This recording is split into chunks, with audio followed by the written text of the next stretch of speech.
Indrajit study point में आप सभी का स्वागत है। हम पढ़ रहे हैं कॉम्पिटेटिव एग्जामिनेशन सेट 27.1। तो चलिए शुरुआत करते हैं। 27.1 मतलब आपको पेपर ये बताया जा रहा है कि एग्जामिनेशन में किस तरह क्वेश्चन पूछे जाते हैं। परीक्षा में जाओगे तो कैसा क्वेश्चन मिलेगा ये जानना जरूरी है ना। तो चलिए वो जानते हैं। इसमें से पेपर 1 है, पेपर 2 एक बार मैंने पहले बता चुका हूँ। पेपर 1 देखो, तर्क शक्ति योग्यता, इसमें रीजनिंग एबिलिटी को देखा जाता है। रीजनिंग का ये सारा सवाल है। देखो, निर्देश 1 से 3 तक निम्नलिखित प्रश्नों में दिए गए विकल्पों में से संबंधित शब्द अक्षरों संख्या को चुनिए। इसमें से शब्द अक्षर संख्या को चुनना है। मैं जरा कलर सिलेक्ट कर लेता हूं। चलिए, तो पहिल का क्या है? शुतुरमुर्ग पक्षी है। शुतुरमुर्ग पक्षी है तो मगरमच्छ के साथ क्या होगा? तो मगरमच्छ के साथ होगा सर्प। ये देखो सर्प, यहाँ पर सरीसर्प। 2 नंबर है नोट, क्वाल्व और हेप। तो इसके आगे का क्या होगा? देखो, नोट का क्वाल्व तो हो गया, हेप का क्या होगा? हेप का होगा कबदम, KBDM। अब यहाँ पर 3 नंबर क्वेश्चन है 5:45। तो कितना बड़ा 45 आ रहा है? 5 में कितना बड़ा 45 आ गया? अब 12 का क्या होगा? 12 को होगा 108। 12 का कितना? 108। 9 5 45 और 12 9 78 मतलब 108। आंसर हो गया। एकदम एग्जाम में सिंपल क्वेश्चन पूछे जाते हैं। जो घबराया उसका एग्जाम नहीं निकलेगा और जो नहीं घबराता है एग्जाम उसी का निकलता है। अब देखते हैं 4 नंबर से पहले निर्देश पढ़ लेते हैं। 4 से 7 तक निम्नलिखित प्रश्नों में दिए गए विकल्पों में से विषम शब्द, मतलब इसमें से जो मेल नहीं खाता उसको चुनना है। तो 4 का आप चुन कर बताओ, 4 का क्या होना चाहिए? देखो, कप, प्लेट, चम्मच, ये सब इससे खाया जा सकता है, खाना अलग है, तो खाना होगा इसका। GNUB, DKRA, AHOV, FMTA। Reasoning का बुक पढ़ोगे तो समझ में आएगा कि कोडिंग सिस्टम होता है क्या है। तो उसका आंसर हो जाएगा बी। 6 नंबर में आओ। 6 नंबर का आंसर बताओ। 9 72, 9 32, 12 132, 9 10 90, 9 है कितना? 5 30। आंसर इसका हो जाएगा 5 30। यही इसमें से अलग है, गलत है। इसको सॉल्व करने के बाद आपको ये गलत लगेगा। Question number 7, 6 - 218, 5 - 127, 3 27। ये देखो इसमें कम है ना, इसको हटाओ। अब क्वेश्चन नंबर 8 देखते हैं। दी गई आकृति में कितनी भुजाएं हैं? इसमें देखना है कि कितने प्रकार के ट्रायंगल इसमें, मतलब कितने भुजाएं इसमें त्रिकोण हैं, यही बताना है। इसका आंसर कितना होगा? 1 2 खत्म, 3 4। आंसर सिंपल है, 4। क्वेश्चन नंबर 9, दी गई आकृति में कितना आयत है, मतलब इसमें कितना ट्रायंगल, क्या बोलते हैं, डब्बा है। ठीक है, इसका आंसर बताओ। 45 60 48 72। अब डब्बा हमको बताना है। ठीक है, सबसे पहले तो ये पूरा एक डब्बा लेते हैं। ठीक है, एक डब्बा, और ये कितना है? 3 3 6 3 9 12, 12 एक 13 डब्बा हो गया। तो 13 को अलग लेते हैं, सबका लेना पड़ता है ना, सबका लेना पड़ता है। तो पूरा 12 है 12 है ना। तो 12 में कितना खंदा है? 1 2 3 4, 12 चौका 60। आंसर 60 आ गया आंसर। 10 नंबर, दी गई आकृति में कितनी सतह है? इसमें कितने सतह है वही बताना है। इसमें सतह है 10 सतह है। कैसे? 1 2 3 4 5 6 7, एक इसके पीछे होगा 8। मिल गया। अब एक किधर होगा? इसके साइड में 9, और एक बताओ, एक और किधर है? इसके पीछे है 10। आंसर 10। क्वेश्चन नंबर 11, दी गई आकृति में एक्स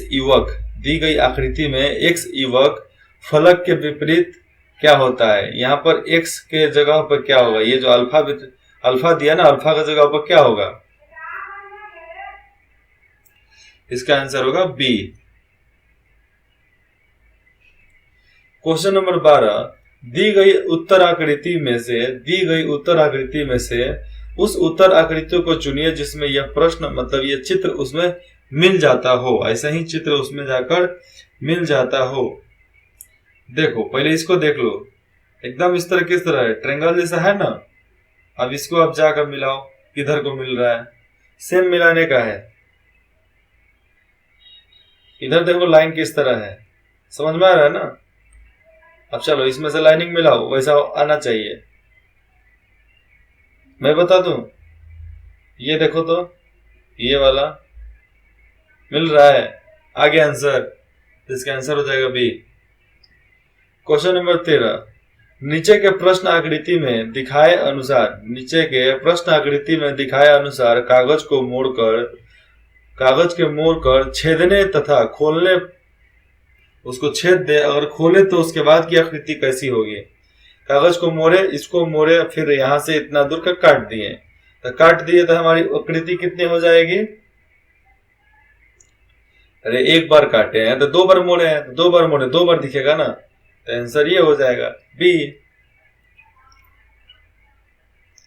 क्वेश्चन नंबर 14, यदि एक दर्पण को किसी भी शीशा को ए बी रेखा पर रखा जाए तो दी गई उत्तर आकृतियों में से कौन सी आकृति प्रश्न आकृति का सही दर्पण प्रतिबिंब होगी। मतलब इसका सही दर्शन प्रतिबिंब करना है, तो इसका आंसर बताओ। ठीक उल्टा हो जाएगा, तो ये हो जाएगा इसका आंसर। क्वेश्चन नंबर 15, निम्नलिखित प्रश्नों में दिए गए विकल्पों में से प्रश्न चिन्ह के स्थान पर आने वाले संख्या को चुनिए।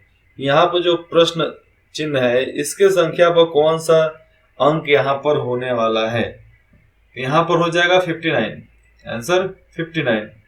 इतना तेज शार्प दिमाग रख लो, इतना तेज दिमाग कि तुरंत सवाल तुरंत जवाब, बस। क्वेश्चन नंबर 16, निम्नलिखित विकल्पों में से वह शब्द चुनिए जो दिए गए शब्दों के अक्षरों का प्रयोग करके नहीं बनाया जा सकता। फिर से देखो, निम्नलिखित विकल्पों से वह शब्द चुनिए जो दिए गए शब्दों के अक्षरों का प्रयोग करके नहीं बनाया जा सकता। ये क्या दिया गया ऊपर जो इंग्लिश में लिखा गया है एक्सप्रेशंस, मतलब उससे ये कौन सा इसमें से ए बी सी डी में से कौन सा नहीं बन सकता है। तो डी इसमें से नहीं बन सकता है, क्योंकि आर है, आई है, डी है, कहीं दिख रहा है, डी नहीं दिख रहा है ना, तो इसका आंसर डी। छोटा छोटा पार्ट मिला लोगे आंसर आ जाएगा। क्वेश्चन नंबर 17, वह आरेख चुनिए जो नीचे दिए गए वर्गों के बीच के संबंध का सही निरूपण है। मतलब सही निरूपण हो जाएगा संबंध का। गेंद बल्ला अलग अलग, दस्ताने सब अलग अलग हैं, तो इसका अलग अलग है तो आंसर भी अलग अलग, आंसर ए हो जाएगा, क्योंकि सब तो ज्वाइंट है, ये अलग है। क्वेश्चन नंबर 18, दी गई आकृति में कितने कप नीले हैं परंतु बोतल नहीं है। अब इसका आंसर आपको बताना है, कितने कप नीले हैं लेकिन बोतल नहीं है। तो चलिए इसका आंसर आप सोचिए, मैं बताता हूं ना। इसका आंसर होगा 97। क्वेश्चन नंबर 19, नीचे दिए गए प्रश्नों में कुछ कथन और उनके बाद उन कथनों पर आधारित कुछ निष्कर्ष दिए गए हैं। दिए गए कथनों को सही मानते हुए चाहे उनमें सामान्य ज्ञान तथा से भिन्न हो, सामान्य ज्ञान से अलग हो, सभी निष्कर्ष पढ़े और फिर निर्धारित करें कि कौन सा निष्कर्ष दिए गए कथनों के अनुसार युक्ति संगत है, मतलब कौन सा सही है। कुछ हरे सफेद हैं, कुछ पीले हरे हैं, तो दोनों सेंटेंस गलत दिख रहा है, लेकिन हम लोग को मिलाना है केवल कुछ सफेद पीले हैं और कुछ हरे पीले हैं, तो दोनों मेल नहीं खा रहा है।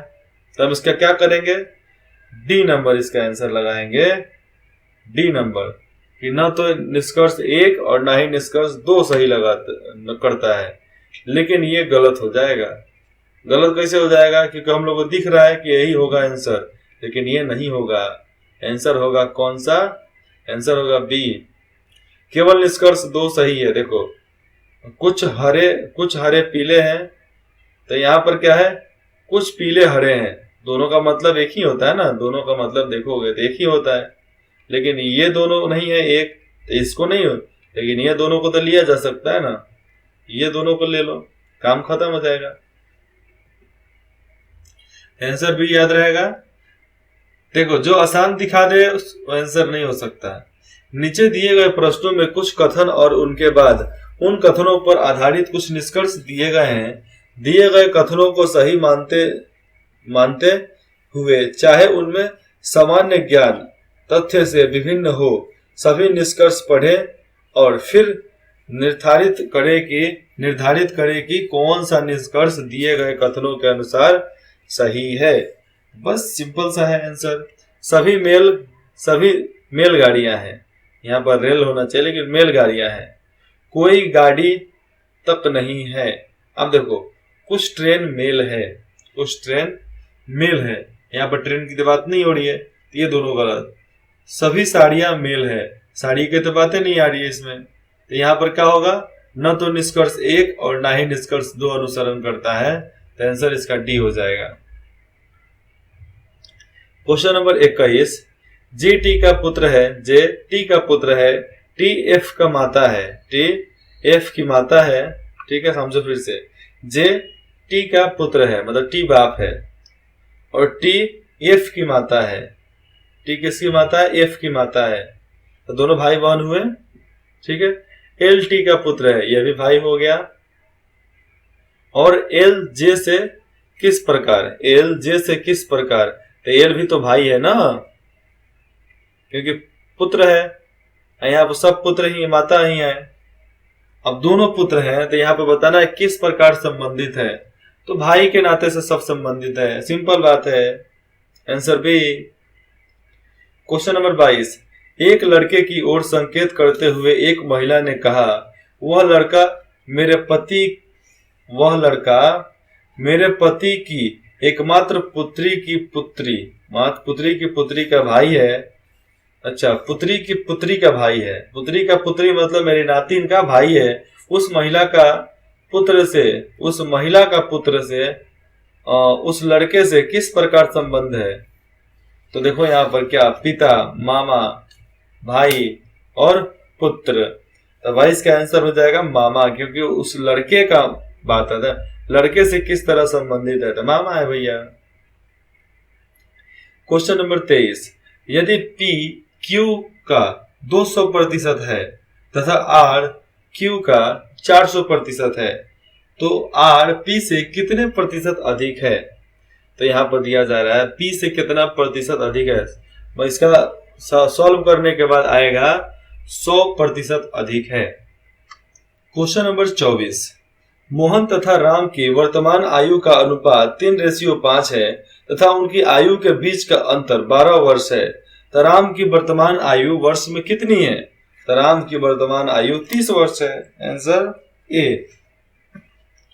क्वेश्चन नंबर 25, दिए गए प्रश्नों में 4 आकृतियां दी गई है, जिनमें से 3 किसी एक गुण के अनुसार आधार पर समान है, एक जैसा है, तथा एक सर्व प्रकार विभिन्न है, अलग है।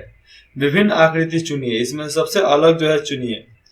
ये भी बक्सा है, ये भी बक्सा है, बक्सा जैसा, ये भी बक्सा जैसा। गोल कौन है इसमें से? डी नंबर है, तो यही एक ऑप्शन हो जाएगा, बाकी सब गलत है। तो इसका आंसर हो जाएगा डी। समझ में आया ना? तो प्रतिदिन 25 क्वेश्चन का सेट हमारा खत्म होता है। फिर मिलते हैं पार्ट 2 में। ठीक है, तो इंद्रजीत स्टडी पॉइंट में जुड़ने के लिए आप सभी का बहुत बहुत धन्यवाद। हमें आपके कमेंट का इंतजार रहेगा। आप जरूर बताना कि ये सेट आपको कैसा लगा, और जो आप एग्जामिनेशन दे रहे हैं तो आप उसमें कितना नंबर लाए हैं उसको भी आप कमेंट करके बता सकते हैं। धन्यवाद।